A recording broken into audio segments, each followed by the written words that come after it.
దయచేయుము.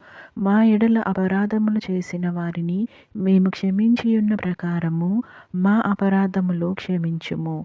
మమ్మను శోధనలోకి తేక కీడు నుండి మమ్మను తప్పించుము. రాజ్యము, శక్తియు, మహిమయు నిరంతరం నీవై ఉన్నవి తండ్రి. ఆమెన్. ఆశీర్వాదం. యెహోవా నిన్ను ఆశీర్వదించి నిన్ను కాపాడునుగాక. యెహోవా నీకు తన సన్నిధిని ప్రకాశింపచేసి నిన్ను కరుణించునుగాక. యెహోవా నీ మీద తన సన్నిధి కాంతి ఉదయింపచేసి నీకు సమాధానము కలుగచేయునుగాక. ఆమెన్.